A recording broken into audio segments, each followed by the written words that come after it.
नमस्कार दोस्तों, मैं विकास शाक्या एक बार फिर से आपका स्वागत करता हूं अपने चैनल पर। और आज हम डिस्कस करने जा रहे हैं चैप्टर नंबर 18 संन्यास की सिद्धि। इस चैप्टर में भागवत गीता का ये चैप्टर है। इस चैप्टर में हम श्लोक नंबर 56 और 57 को डिस्क्राइब करेंगे। लेकिन उससे पहले पिछले श्लोक में जो हमने बात की थी कि भक्ति की शुरुआत कब होती है, जब हम देहात्म बुद्धि से बाहर निकलते हैं। यानी सबसे पहले हमें इस विचार से मुक्ति पानी होती है, इस विचारधारा से मुक्ति पानी होती है। ज़्यादा बेहतर शब्द ये होगा कि हम केवल एक शरीर हैं। हम केवल एक शरीर नहीं हैं, हम वास्तविक रूप में क्या हैं? ये आत्मा है। बीच में मनोमय कोश है, ठीक है।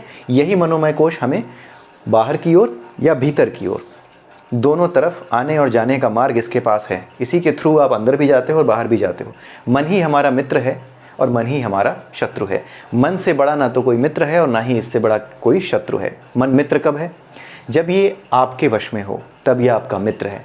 और जब आप इसके वश में हो तो ये आपका सबसे बड़ा शत्रु है। और कोई शत्रु संसार में चाहिए ही नहीं आपको, ठीक है। तो ये जो मनोमय कोश है, उसके भीतर जो आनंदमय कोश, फिर उसके ज्ञानमय कोश, और फिर उसके भीतर जो आनंदमय कोश है, जिसमें कि आत्मा का निवास स्थान है, जो कि परमात्मा से निकली हुई है। ये वास्तविक रूप है। तो जब व्यक्ति इस बात से मुक्त हो जाता है कि ये प्रकृति के 24 तत्व, ये गुण, ये सारी चीज़ें मैं सिर्फ इसलिए महसूस कर पाता हूँ क्योंकि मेरे भीतर आत्मा है, और उस आत्मा की वजह से ही मेरे शरीर के इन कोशों का निर्माण इस अपरा प्रकृति के अंतर्गत होता है। तो जब कोई व्यक्ति ये समझ जाता है, तभी वास्तविक समर्पण कर पाता है वो, ठीक है। और तभी वास्तविक भक्ति शुरू होती है। जब वास्तविक भक्ति शुरू होती है तो उस समय आपकी सबसे पहले, वास्तविक भक्ति शुरू होने से पहले आपकी क्या नष्ट होती है? आपकी देहात्म बुद्धि नष्ट होती है। देहात्म बुद्धि यानी मैं शरीर हूँ, प्राणमय कोश, अन्नमय कोश, और ये मेरा बाहर का शरीर ही सब कुछ है। इसी से मैं सारे सुख अनुभव करता हूँ, दुख अनुभव करता हूँ। जब ये बुद्धि खत्म हो जाती है, यानी देहात्म बुद्धि से मुक्ति मिल जाती है, तो उसे ही जो है वास्तविक मुक्ति इस संसार में रहते हुए कहा जाता है।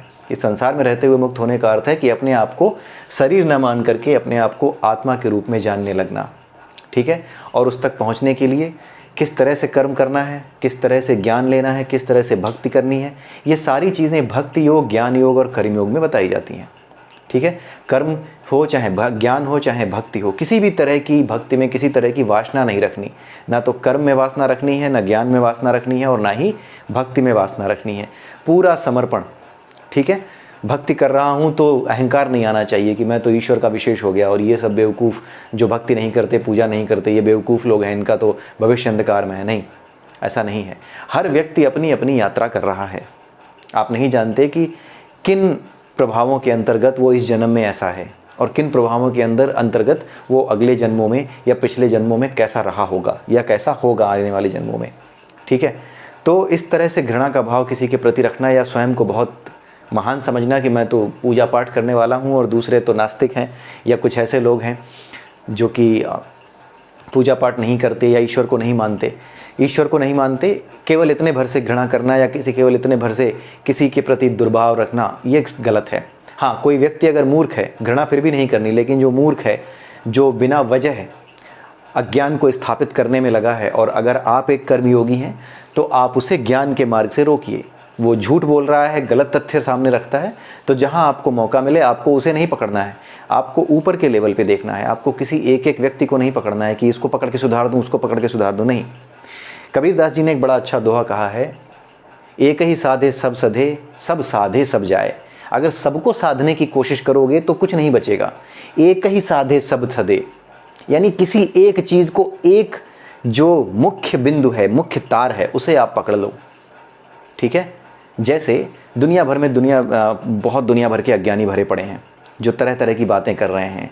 सनातन धर्म ये है, वो है, छुआछूत है, भेदभाव है, ज्योतिष पाखंड है, जूते मारो ब्राह्मणों को, इनको ऐसे करो वैसे करो, जो है हिंदू धर्म को पूरी तरह से वो कर दो, नकार दो, इसके एक एक त्यौहार को, सब हर त्यौहार को मनाना बंद करो। इस तरह की जो बकवासें आजकल चल रही हैं, उसका कारण ये है कि उन्हें अपने ज्ञान का या अधूरे ज्ञान का, ये कह लीजिए कि जो ज्ञान है ही नहीं, उस अज्ञान का अहंकार है। ज्ञान का अहंकार तो गलत तो वो भी है, लेकिन फिर भी वो अज्ञान के अहंकार से बेहतर है। लेकिन ये तो अज्ञान का अहंकार है इन्हें, ये तो बहुत ही बुरी स्थिति में हैं ये लोग। तो इसी वजह से कहा गया है कि किसी एक को पकड़ो जो मुख्य है, जो मुख्य जड़ है, किसी व्यक्ति को पकड़ने की बात नहीं हो रही है। जो मुख्य जड़ है अज्ञान। इसलिए जो वास्तविक तथ्य है, जो आपके पास सामने आता है, जो उजागर होता है, उसे गुरु की कृपा से, गुरु के संरक्षण में रहकर, अगर आप किसी गुरु के संरक्षण में हैं तो उस गुरु के संरक्षण में रहकर उसके आदेश से समाज में तरह तरह के कर्म, जिस तरह के कर्मों का आदेश गुरु देता है उस तरह के कर्मों को करिए और अपने आप उस गुरु के निर्देशन में आप वास्तविक ज्ञान को प्रसारित करते चले जाएंगे। यही उद्देश्य होता है गुरु का और यही गुरु करते हैं। गुरु ईश्वर का साक्षात रूप इसीलिए कहा जाता है क्योंकि वो ईश्वर के कर्म स्वयं जीवंत रूप में इस संसार में रहकर कर रहा होता है। ठीक है, इसीलिए कहा जाता है, कबीरदास जी ने इसीलिए कहा कि एक ही साधे सब सधे, सब साधे सब जाए। इसका मतलब ये है कि माली सींचे मूल को, फूले फले अघाए। यानी कबीरदास जी ये कहना चाह रहे हैं कि पेड़ की पत्तियों को पानी दे दे करके तुम हरा रखने की कोशिश मत करो, समस्या तो जड़ में है, जड़ों को पानी दो। एक ही साधे यानी जड़ को साध लो, बाकी सब सध जाएगा, और सब साधोगे तो सब जाएगा। ठीक है, तो ये चीज़ जो है हमने पिछले श्लोक में समझी थी। तो उस श्लोक को समझाते समय मैं एक चीज़ मिस कर गया। बहुत पहले किसी ने एक बड़ा अच्छा कमेंट दिया था कि जब भी आप किसी ऐसी चीज़ के बारे में बताएं, कहीं से भी आपने जो उठाई हो, जैसे कि भक्ति की शुरुआत देहात्म बुद्धि से मुक्ति के बाद होती है, तो ये चीज़ जब मैं कहता हूँ तो ये कहीं से इसका रेफरेंस लिया होगा, मैंने कहीं से समझा होगा। तो वो चीज़ है वेदांत सूत्र। बहुत पहले किसी ने ये कहा था, वीडियो पे किसी कमेंट आया था कि जब भी आप बताएं तो उसका रेफरेंस ज़रूर दे दें एक बार, ताकि सबको आसानी हो। ठीक है, तो इसीलिए मैं बता रहा हूँ कि ये वेदांत सूत्र में इस चीज़ के बारे में बताया गया, अप्राणयात प्रायणात तत्रापि ही दृष्टम, मुक्ति के बाद भक्ति योग चलता है, इसका ये अर्थ है। ठीक है, और ये वेदांत सूत्र 4.1.12, ठीक है, ये वहाँ पे है। और श्रीमद् भागवत में भी इसके बारे में बताया गया है कि जब देहात्म बुद्धि से मुक्ति मिलती है तभी वास्तविक भक्ति शुरू होती है। ठीक है, तो आइए देखते हैं 56वें और 57वें श्लोक को आज के। लेकिन उससे पहले मैं आपको बता दूं कि चैप्टर नंबर 13 में परा, अपरा और प्रकृति के 24 तत्व और ये 5 कोशों के बारे में मैंने बताया है। जब तक वो आप नहीं समझेंगे, आपको भागवत गीता के श्लोक समझने में थोड़ी दिक्कत होगी। समझने के लिए तो बीच से अगर आप पकड़ोगे तो समझ में आ जाएगा, लेकिन दिक्कत होगी। मैं इसीलिए सजेस्ट करूँगा कि अगर आप मेरी प्लेलिस्ट, हमारी जो बनाई हुई प्लेलिस्ट है, हम लोगों ने मेहनत करके इसको बनाया है और इसको बड़ी उम्मीदों के साथ डाल रहे हैं। उम्मीदें इस चीज़ की कि ज़्यादा से ज़्यादा लोग ईश्वर के काम में हमारे साथ जुड़ें, परमात्मा के काम में हमारे साथ जुड़ें। तो इस वजह से बड़ी मेहनत करके हमने इसको बनाया है। तो इसका सही लाभ लेने के लिए आपको चैप्टर नंबर 13, जिस सीक्वेंस में हमने शुरू की है, चैप्टर नंबर 13 से ही शुरू की है, चैप्टर नंबर 1 से शुरू नहीं की। उसका एक कारण है, वो कारण भी बताया है कि क्यों 13 से शुरू की है। तो वो सारा का सारा जब आप पढ़ जाएंगे तभी आपको ये चीज़ें समझ में आएंगी, और ये चीज़ें समझ में आने के बाद किसी भी श्लोक का अर्थ आपको बड़ी आसानी से समझ में आएगा, जो कि भागवत गीता में दिया हुआ है। अब 56वें श्लोक और 57वें श्लोक को आप जाकर के गूगल पे या फिर किसी बुक में, जो भी आपके पास हो, वहाँ जाकर देख लीजिएगा। और यहाँ पर मैं केवल उसका भावार्थ बता रहा हूँ, ठीक है, और उसे आप मिलान कर सकते हैं। 56वां वर्स यानी 56वां श्लोक ये कहता है कि मेरे संरक्षण में कार्य करने वाला, भगवान श्री कृष्ण अर्जुन से कह रहे हैं कि मेरे संरक्षण में कार्य करने वाला मेरे नित्य तथा अविनाशी धाम को प्राप्त होता है। अब इसको देखिए, ये अपरा है जहाँ पे हम जन्म लेते हैं, यहीं पे कहीं पृथ्वी लोक है बीच में, और ये परा है परमात्मा का अविनाशी धाम। जो परा है वहाँ परमात्मा है, वहाँ प्रकृति के गुण नहीं है, न सतगुण है, न रजगुण है, न तम गुण है। इसलिए सब कुछ निर्वेद है, शांत है, स्थिर है। ऐसा लगता है जैसे कि सब कुछ निर्जीव हो, लेकिन यही परम सजीव और यही वास्तविक चेतना है। वास्तविक चेतना का जो स्रोत है वो यही परमात्मा है, जहाँ निर्वेद है, शांति है। क्योंकि इस दुनिया में रहकर के तरह तरह के उधम मचाने के बाद हमें महसूस होता है ये चल रहा है, वो चल रहा है, उसने ये कर दिया, ये कर दिया। यहाँ पे जब कोई गुण ही नहीं है तो कोई कर्म इस तरीके से होता ही नहीं जो कि उधम मचाए। ठीक है, वहाँ पर परम शांति है। ठीक है, और वो ऐसा लगेगा जैसे कि वो परम शांति यानी कुछ चल ही नहीं रहा, लेकिन वही वास्तविक शांति और वास्तविक सुख है। ठीक है, और वही वास्तविक जीवन का जो स्रोत है, हमारे भीतर जो प्राण है, जो चेतना है, उसका वास्तविक स्रोत है, वो वही परा है। ठीक है, तो भगवान श्री कृष्ण ये कह रहे हैं कि मेरे संरक्षण में जो कार्य करता है वो मेरे नित्य और अविनाशी धाम को प्राप्त करता है, यानी परालोक को प्राप्त होता है। संरक्षण में कार्य करने का क्या मतलब है? भगवान श्री कृष्ण कह रहे हैं कि जो मेरे संरक्षण में कार्य करता है। इसका मतलब ये है, मेरे संरक्षण का मतलब ये है कि जब आप, पिछला श्लोक याद कीजिए, जब भक्ति शुरू होती है तब देहात्म बुद्धि खत्म हो चुकी होती है। देहात्म बुद्धि खत्म होने के बाद ही भक्ति शुरू होती है। तो संरक्षण का अर्थ है कि जब आपकी देहात्म बुद्धि खत्म हो गई, यानी कि जब आप ये मान लेते हो कि मैं सिर्फ शरीर नहीं हूँ, मेरे शरीर के भीतर कई कोष हैं और सबसे आखिरी कोष में जो आत्मा है वो परमात्मा का जो अंश है वही मेरा वास्तविक रूप है। जब आप ये समझकर कार्य करते हो तो इसी तरह से कार्य करने का अर्थ होता है कि आप भगवान श्री कृष्ण के संरक्षण में कार्य कर रहे हो। ठीक है, भगवान के संरक्षण में कार्य करने का, परमात्मा के संरक्षण में कार्य करने का क्या अर्थ है? अपने वास्तविक रूप यानी अपनी आत्मा को जानते हुए कि जो परमात्मा का अंश है उसे जानते हुए जब अपने हर काम को आप करना शुरू करते हो, तो जब आप ये जान जाते हो कि जो कुछ है वो इस आत्मा की वजह से हो रहा है और ये जितने भी कोष हैं जो कि प्रभावित होते हैं, बाहर के जो कोष हैं जो कि प्रकृति के 24 तत्वों से प्रभावित होते हैं, ये केवल और केवल आपके मनोमय कोष में नई नई वासनाओं के बीज डालते हैं और आपको यहाँ आने से, अपनी आत्मा को पहचानने से रोकते हैं। तो अब क्योंकि आपकी देहात्म बुद्धि खत्म हो चुकी होती है तो आप ये सब चीज़ें छोड़ देते हो, भूल जाते हो, आपकी प्रैक्टिस में आ जाती है, आप बाय डिफ़ॉल्ट ही वैरागी हो जाते हो।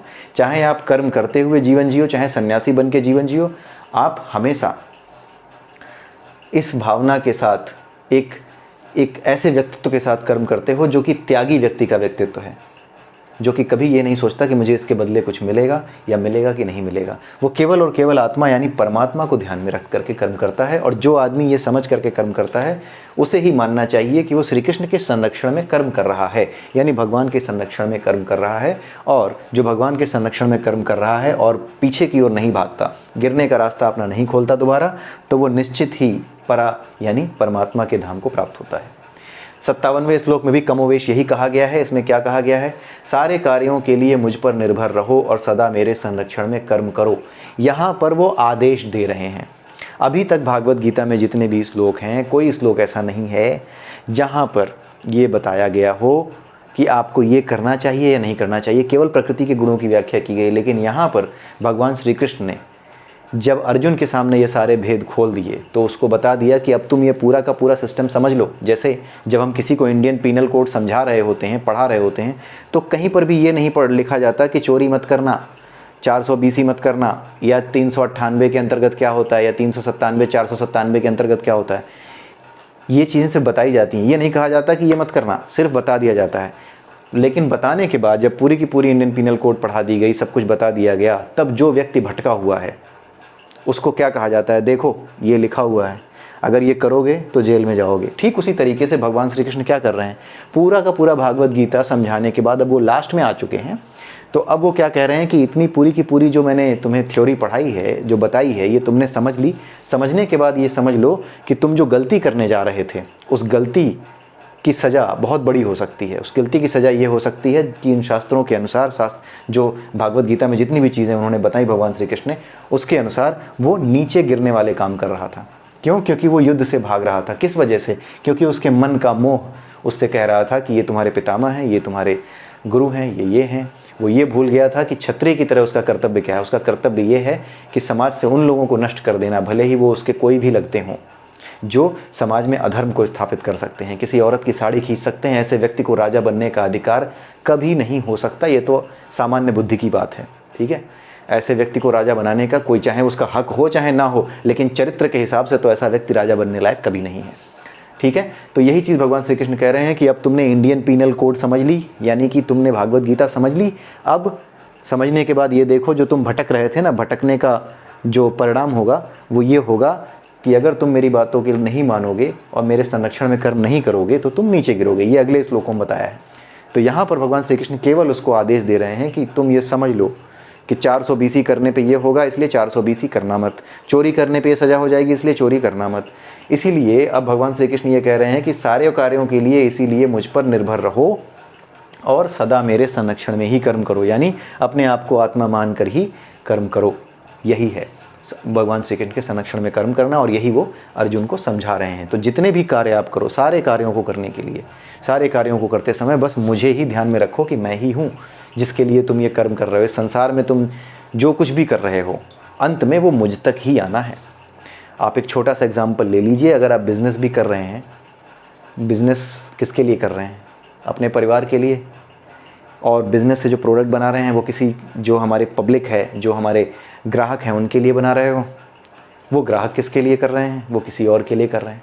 जब इसी तरीके से आप किसी और को पकड़ पकड़ के जाएंगे ना, तो आपको अगर आप नास्तिक हैं तो आपको अनंत में कहीं ऐसा पता लगेगा, लास्ट में, अंत में, कि किसके लिए अब यहाँ से रास्ता बंद है। अगर आप नास्तिक हैं तो आप ये मानेंगे, अगर आप आस्तिक हैं तो आप ये मानेंगे कि जो ये सारा स्रोत है जो हम यहाँ पर भले ही नहीं देख पा रहे, लेकिन अंत में इन सभी कर्मों का स्रोत कौन है? परमात्मा है। और नास्तिक हैं तो एक डेड एंड पे आकर आप रुक जाएंगे कि नहीं, इसके बाद किसके लिए कर्म कर रहे हैं। सिंपल सी बात है, जब मर ही जाना है तो जीना क्यों? किसके लिए कमा रहे हैं? अपने बच्चों को दे जाने के लिए, जिन्हें हम पहचानेंगे भी नहीं मरने के बाद, या मेरा मरने के बाद जिनके जीवन में मेरा कोई महत्व तो रह ही नहीं जाएगा क्योंकि मैं उनके काम ही नहीं आऊँगा, तो उनके लिए कमा रहा हूँ। तो फिर आखिर में उद्देश्य क्या है? किसके लिए कमा रहा हूँ? कहाँ जा रहा है? मेरे बच्चे, मेरे बच्चों के बच्चे, लास्ट में उनके लिए। तो अंत में ये किसके लिए है? भाई एक तरह का पागलपन ही तो समझ में आएगा अगर आप इस तरह से देखें। मैं अपने बच्चों के लिए, फिर मेरे बच्चे उनके बच्चों के लिए, फिर उनके बच्चों के लिए। ये क्या पागलपन है? कहाँ जा रहा है? वास्तव में ये सारे कर्म जो हम कर रहे हैं, मेरे बच्चे, उनके बच्चों के बच्चे करते जाएंगे, ये अंत में जाएंगे कहाँ? तो चाहे आप किसी भी तरह से कर्म करो, चाहे अपने लिए करो, चाहे अपने स्वार्थ के लिए करो, चाहे किसी भी तरह से करो, आप इस संसार को छोड़कर जाते हो। और जब तक आपको ज्ञान नहीं होता कि आप आत्मा हो, तब तक आप इस बात को नहीं समझ पाते कि सारे के सारे कर्म, चाहे आप उसका स्रोत जानते हो या ना जानते हो, उसका वास्तविक स्रोत कौन है? परमात्मा। ठीक है, तो यही इन दोनों श्लोकों का अर्थ है। और अगले वीडियो में हम फिर मिलेंगे नए श्लोक के साथ। तब तक के लिए नमस्कार।